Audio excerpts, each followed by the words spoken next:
welcome to my channel. If you are not, thank you for vibing out again today. We are filming a Get Ready With Me Princess and the Frog theme. We're just going to talk about it because I believe personally that it was one of Disney's best and worst movies at the same time. I have pre-prepped my face by doing my brows and a little bit of the concealer already, so use your imagination when it comes to putting it on. But let's get into it and let's talk about it because I think it was beautiful. It was nice to be represented on the TV screen on a big major movie like that, and actually have a dark-skinned person. But the soundtrack for that movie is whack, and I don't care. They could have did much better. How y'all getting ate up by Lion King 1 and 2 and a Goofy movie and Hercules? How y'all getting eat up? And this is supposed to be a movie based around and for Black people. So that means you literally had every genre that you could have accessed and did not. Actively chose terribleness. Like, blew up the Neo song, "You're the best thing I never knew I needed," every single day when the trailers were coming out on Disney Channel, every single day having us hyped for this movie, only for the one good song in the movie to be at the end of the movie and in the ending credits. Like, in the closing credits, whatever it's called, ending credits, closing credits. It wasn't in the actual movie itself. The actual movie, it was weak, and it was lacking much depth and taste. It was terrible. It was like, The only two songs that I like are Almost There, because my girl Anika Nani Rose ate up Almost There. Her version is my favorite version. I liked Chloe and Haley's rendition of it, and I liked Coco's, but I love Anika Nani Rose's version. Just the notes, the tone, everything. Beautiful, wonderful, and I really only like when she sings it. But since everybody else is getting a live action movie, let's just go ahead and cast Coco Jones. She's my top pick for who should be a live action of Princess and the Frog, Tiana, because she was already a Disney kid. She already knows the expectations. She already has made a literal movie with Disney. Just dust off them contracts, get this thing together, and film the movie. Like, why are we getting a live action Lilo and Stitch before we're getting a live action Princess Tiana? But I'm not gonna hate on that because I did like Lilo and Stitch too. That's one of my favorite movies. I don't think the casting for this one was great. I think Nani should have been somebody different, but I think that the little girl who plays Lilo is very well casted. I think that was about it. But Nani and Dave, everybody else, it was subpar. It was lacking. It wasn't, they don't even look like the original characters. So they really just could have left that alone and filmed Princess and the Frog live action with Coco Jones. But I don't personally believe that they are ever going to show us melanated people with magical abilities on the screen at this point in time. I just don't think they're going to do it. And to do something live action like that, you would really need somebody who understands what's going on, the history of things like hoodoo and voodoo, to be on set, because they'll be playing around and end up like the cast of the Poltergeist. And, well, you shouldn't have been messing around with things you don't know nothing about. But I think it would be nice. And I think that Jennifer Lewis could definitely play Mama Odie live action. I think she has the range. Then we got Coco Jones and Romeo Flynn or Rome Flynn. It's either Romeo or Rome. Flynn, cast him as Naveen. Like, we basically did all the work for y'all. Like, they're out there, they're ready, call them, let's go. Let's get this thing going. Let's get this thing under wraps, and let's film it, because I think it'll be great. But again, I don't think they're ever going to let us see melanated beings doing magical things on screen in a live action movie without whitewashing it. So I'm not too sure if Tiana will be dark skinned. I'm pretty sure they'll call their favorite girls either Amanda Stenberg or Yara Shahidi or somebody to come through and play Tiana.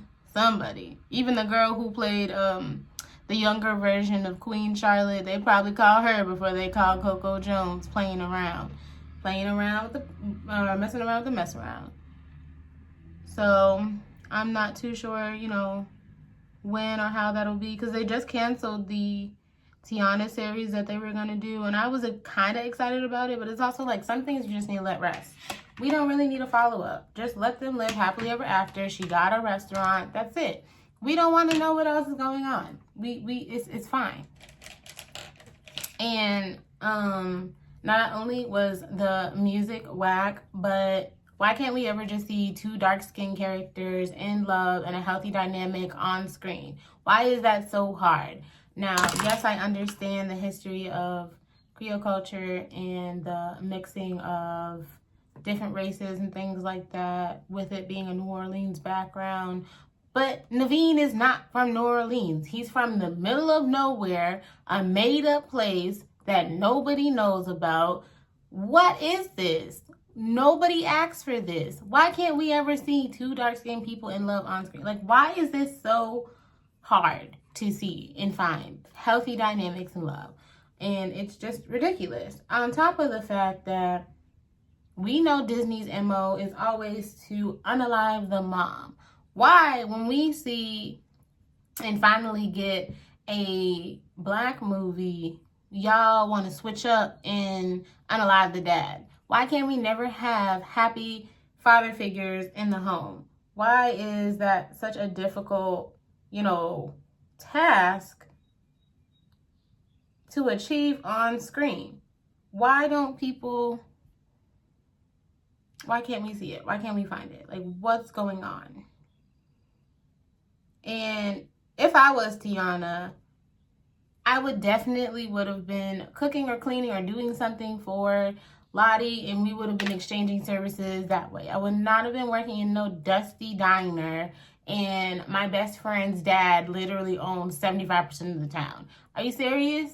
She could have had that restaurant. Like, y'all just make things abnormally difficult for no reason. And why we can't just never have a sweet, whimsical, fairy-like type of energy when it comes to our magic and the things that we do, like Pocahontas or Mulan or Snow White or Sleeping Beauty, anybody else. It's a la la la la and fairies and light and fairy godmothers and sweet this and sweet that. But when it comes to our magic, it's the dark, scary, evil shadow man who's doing blood magic in the back alleys of New Orleans for pennies.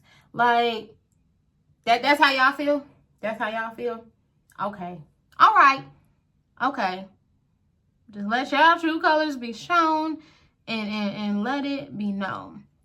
Now, I do think they ate by allowing Keith David to be the voice for Dr. Faciller. That's how you say his name, Faciller, whatever. That ate. That was a good song. Okay, that wasn't bad. So, almost there. Friends on the Other Side. And Best Thing I Never Knew. But the main, build-up love song, the main love song for that movie was just whack. I'm thinking we gonna get a love song like Upendi, or Can You Feel the Love Tonight, or Love Will Find a Way, something beautiful and light and sweet. And we get this, whatever that made-upness was. Now, I understand, again, the cultural impact and influence of French on New Orleans culture. So I understand the switching back and forth between the French and English and all these beautiful things going on. It just didn't make me feel in love. And why was she a green frog for most of the movie? We don't even get to see her be a magical, beautiful, dark-skinned princess. She's a green, nasty, mucusy, not slimy frog. Like, what is this? What is this? What?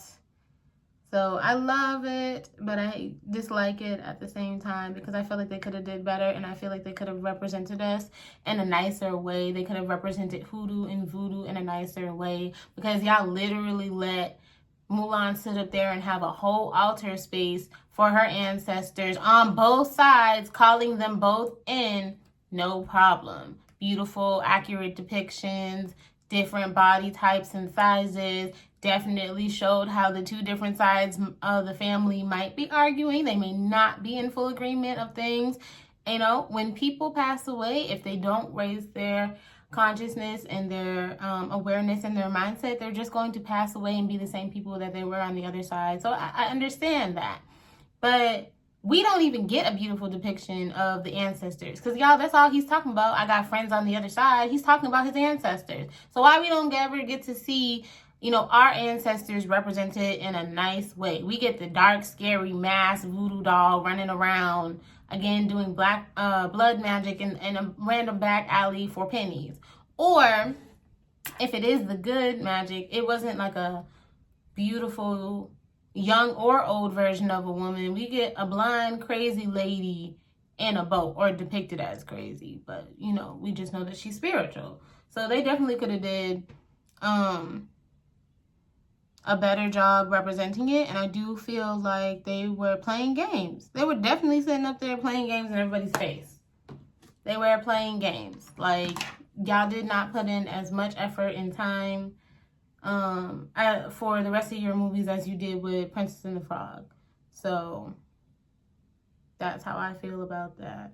But again, it was beautiful to see a dark-skinned woman represented on the screen. And even then, even in cartoons, Black women are synonymous with hard work, dedication, doing everything all by ourselves to get what it is that we want, having to work twice as hard to get half as far. Like, these are unhealthy stereotypes. Now, yes, I understand the time period and things like that, but it's a made-up movie. Y'all literally could have done anything. They made it up.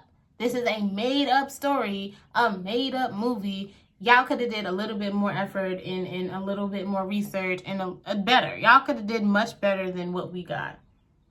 The soundtrack was whack. The storyline was whack. Her not having a partner who was also as dark-skinned as her, whack. Whack. Y'all was whack. But I will say, again, I feel like Anika Noni Rose did a wonderful job. I like that the mom stayed alive for this Disney movie, even though they unalived the dad, which is, again, very weird. Like, why can't we just have a healthy and happy family depicted in the Black community? Like, okay, and, you know, I guess she got her integrity from her dad because she learned her lesson at the end when she was gonna either sell out for her dreams or, you know, stick to what she knows and stick to, you know, the light and things like that. And even just the depiction of the different types of magics and uses. Oh, the shadow, the darkness, the evil, don't be messing with this, da da da da. It's the dark magic that is helpful and protective, and that was used as defense against oppressive systems. So of course they're not going to depict it as something nice and beautiful as what it was. We're taught that it's the light side, which is literally her being dressed in all white and doing light magic, is better. And that's just, you know, not the case. That's just not the case.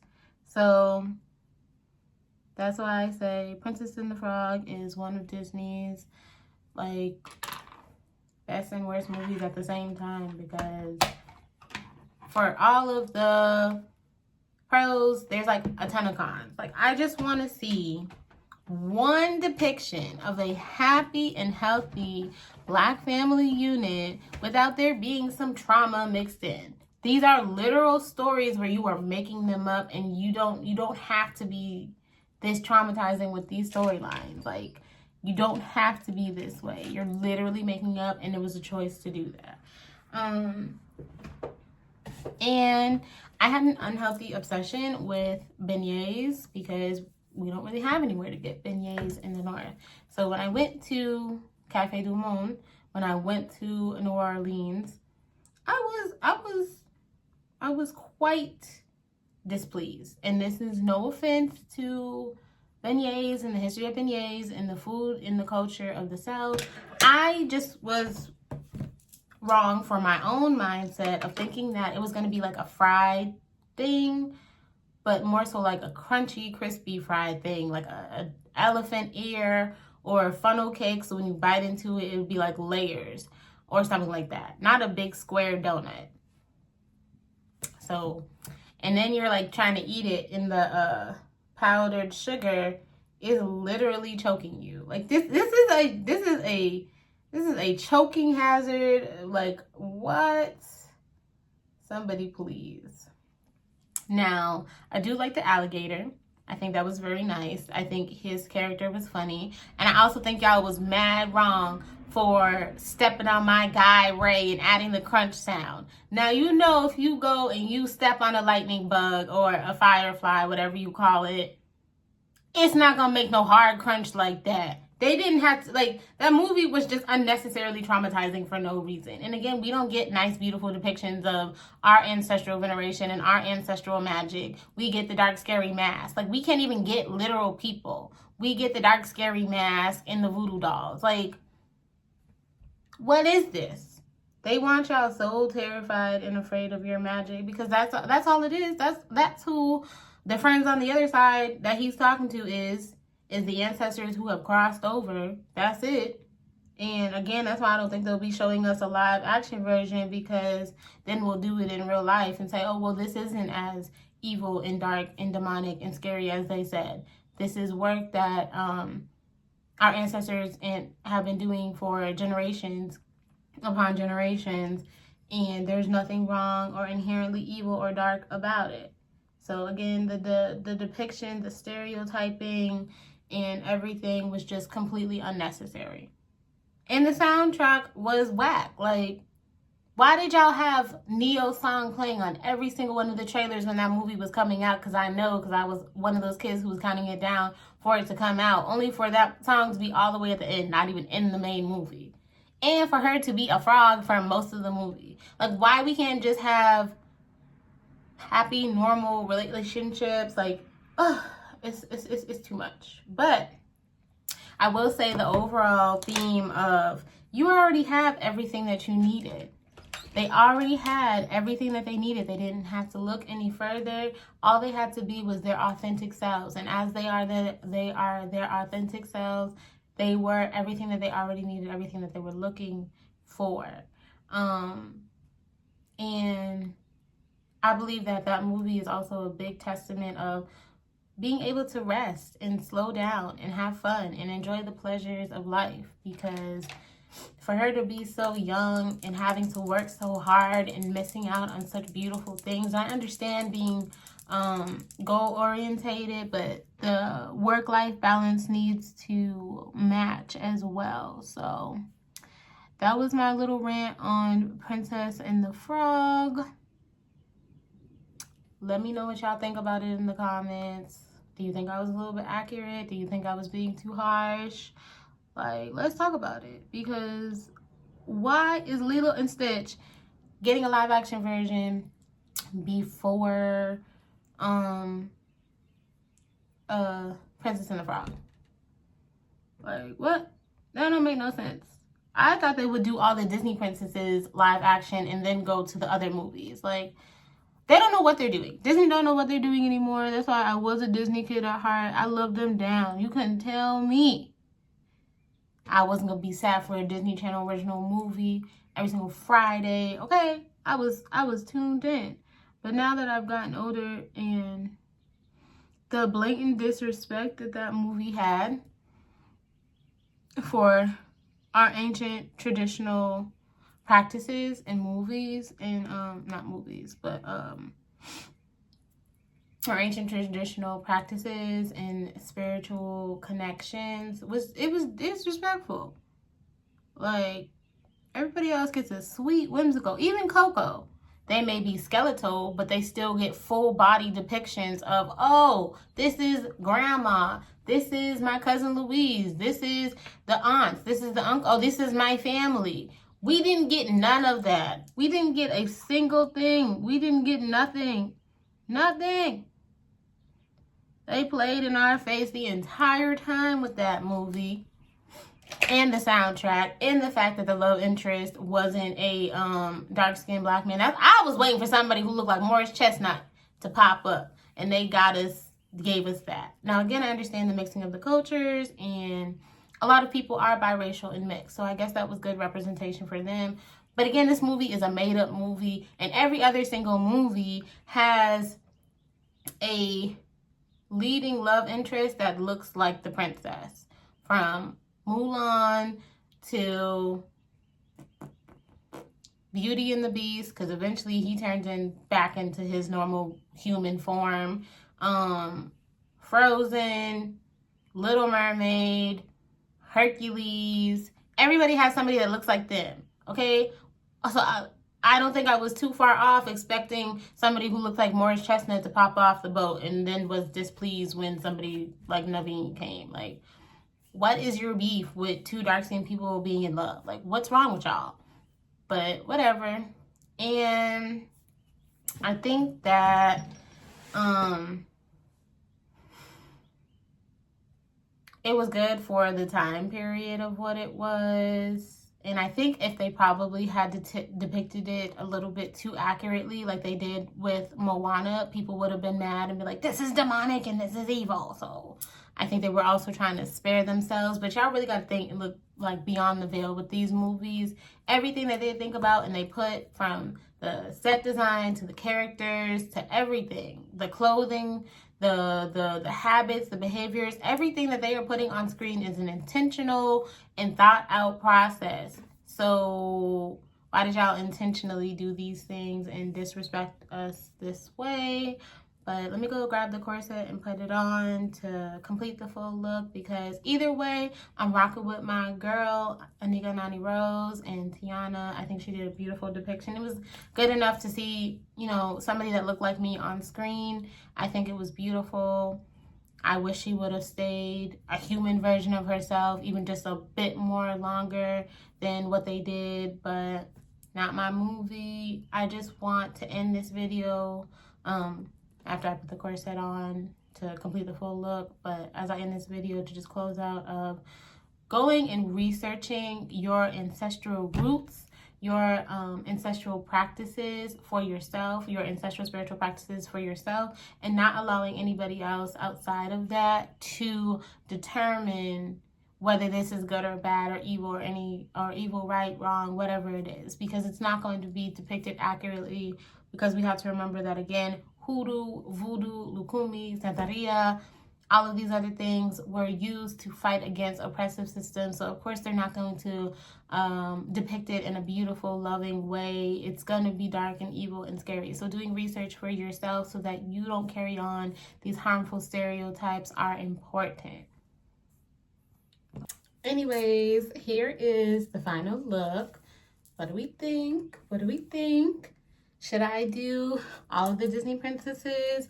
Let me know if I should review all of the Disney princesses and do like a beauty makeup look for all of them, because they all have their pros and cons. Because the other person that I was going to say who dated outside of her race was Pocahontas, but when you find out the truth about Pocahontas, they did her dirty too. So we not even count that one. That don't count. The rest of the other princesses, though, they all have somebody who matched them and look like them. So that's what I was expecting for Princess and the Frog. Other than that, again, I like the movie for what it was, but allow yourself to build a connection to your ancestors in a way that feels comfortable to you. I'll see y'all in the next video. Peace.